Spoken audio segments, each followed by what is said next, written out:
Hey, good morning, everybody. Jeff Slakey and Spencer Hughes here on the Daybreak Show. We've got from the EDC, Karin Leaf. How you doing, Karin?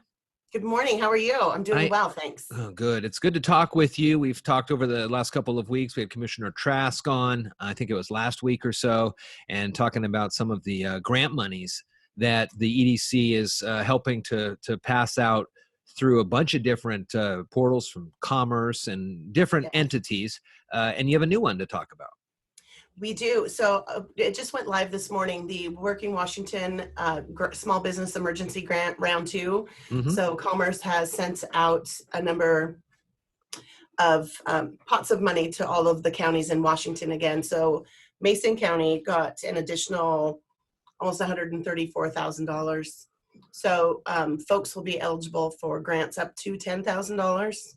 And then this round, nonprofits will be eligible to apply also. And those nonprofits would need to do some kind of economic development work or support. Mm-hmm.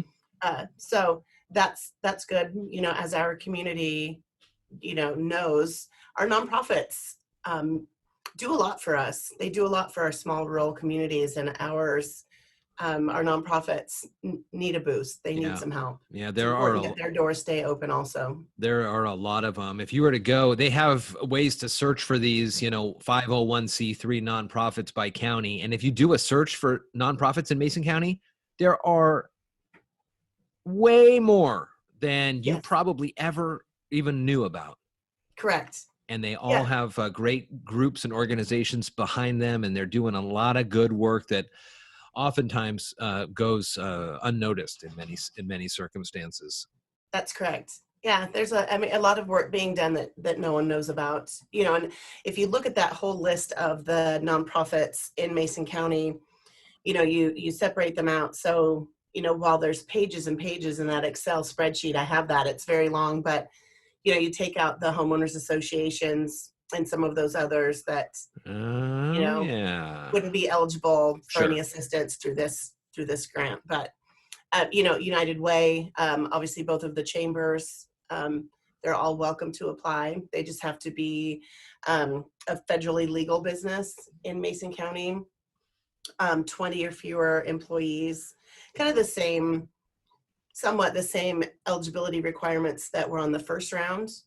And then, of course, the same eligibility or eligible expenses, your rent, utilities, marketing, advertising, those kind of things, your PPE equipment, and those things that you needed to reopen, all of the masks, the hand sanitizers, disinfectants, those things. There's a lot of cost to having the PPE on site. If you have decided to reopen your business, there is a lot you have to think about. Some of the earlier grants that we talked about limited the time of open. You couldn't be a new business or under a year, under 2 years or something like that. Is that still the case? I mean, those are the ones that are really struggling mightily. Those are the ones that are just, it's like, Bard's Bounty, when they sent out their message that they closed their doors, I was I was heartbroken because, we reached out to them and spoke with them, but they weren't eligible. Yeah. But they still, they put their life savings into that, to start up a new business, to purchase it, whether it's new or existing. We've got one that's in town here. They've been in business for a number of years, 2-3 decades. They just changed hands in January. So those new owners weren't eligible for any of these grants. So while, we are working very closely with our county commissioners. So we hope to have a second round of funding from them coming out this fall. And we're going to work together to change some of those eligibility requirements. So, these new stores, Tea's Cafe, ish on the corner here, they would be eligible to apply. That's great news. Yeah. I'm so proud of our county commissioners. I'm thrilled that they're putting these monies back out into the community. A lot of counties didn't, and they didn't have to, but ours chose to offer assistance, and I just think it's wonderful. What are some of the other things that the Board of County Commissioners and the EDC are looking at on ways to kind of maybe revitalize or the county or get just more, more people coming through and things like that. I noticed something on your Facebook page about the different ports that we have in the county and shipments and things like that. Yeah, there's a lot of conversation going on. Jennifer and I are going to sit down with the county commissioners here again very soon to look at what we've learned through this whole process. None of us have been through this before. So we've learned a great deal. We know what we can change, what we can do better, what worked very well, what didn't.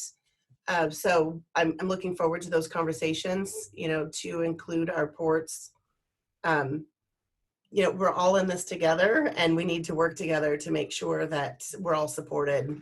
And I think that everyone's been doing a good job of that. Are there some technological things after this is all said and done that people in state government and the IT level can work to build a better either database or a submission form that would not necessarily that would do a better job of helping the people that are applying know that they are getting, that that they filled the form out right and now it's time to wait, or line 32B looks like it's an error and that will cause you to get monies held up. Do you think there's a lot of that maybe that's needed after we're doing a post on this? Yeah, we've found that a lot of these businesses, they go about their bookkeeping in their own way, whatever works for them. But when it comes time for assistance in the middle of a pandemic, say we have the large earthquake, the big one comes, their bookkeeping is not sufficient to present, or to accompany your grant application. So those are things that we want to help our businesses with. And a lot of that, so, the different funding vehicles, they have their own requirements, like the CDBG grants. Those are strictly for low to moderate income businesses, and households. And, for the business owners, that really made it difficult for quite a few of those because they didn't qualify. Yeah. So we're looking at those kind of situations and things that we've discovered through this whole process now with the county commissioners. And I think that it would be, it would just be helpful for the businesses to be better prepared. Yeah. In the event of an emergency. As far as the applications go, there's the majority of it we can't change. We can just, walk them through it, which we have done quite a bit. And now we're running into folks that have application fatigue. Those folks that, I literally had to have Randy Netherland, he helped track a business down in North Mesa. He thought that this was all a scam. And it's like, we're not a scam. So we're right here. The business owner was getting messages from you or hearing about this, but didn't. Yeah. Oh, wow. The whole time he's like, yeah, okay. Uh-huh. And I call him again, like, hey, we just talked and I haven't gotten your documentation yet. Oh, sure.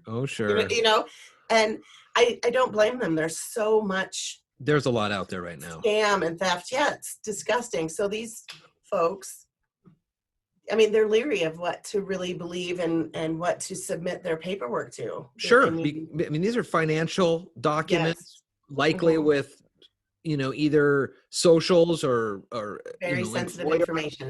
And well, it's a good testament too, you say, to the county and the size of our county to have a commissioner be, kind of just be able to go up to the business and say, hey, yeah, this is legit. I'm your commissioner. Let's do this. We are helping you. Exactly. Yeah. And our commissioners are great. They're out talking to the businesses. And so folks know who they are. They make themselves very available to all of them, to everyone in their districts. And, it's some of those businesses, like that one that I was just mentioning, had never heard of the EDC. He didn't know what we were. And, a lot of the work that we do is quiet behind the scenes. And we can't share that information with anyone. Yeah. They're large multi-million-dollar projects that the information doesn't leave this room, so, but this whole COVID has obviously put our name out there. We know folks know what it is that we can do to help them now.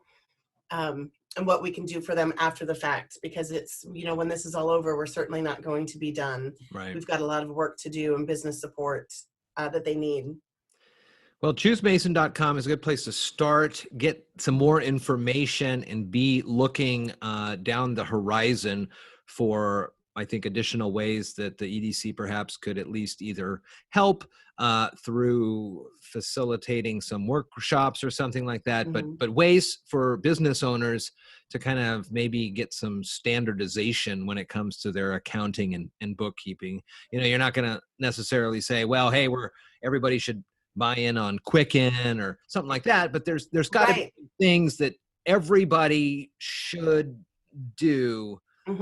You can have your own way of doing it, but when you have it on a final visual product, it looks the same and it looks like something that somebody's familiar with. Exactly. And it's, whatever works for them, but it's just the documentation, the paperwork, the receipts, the proof of payment. I sat down with the restaurant for a little over an hour going through a big manila envelope of mumble jumbled receipts and trying to help him,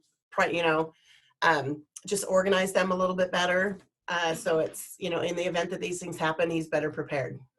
Karin Leaf from the EDC. It's always good to talk with you guys. I know Jennifer's off with some meetings right now, but it's good to catch in with you and the EDC and see what's going on. ChooseMason.com. We'll put the links in the show notes. Thanks, Karin. Thank you very much.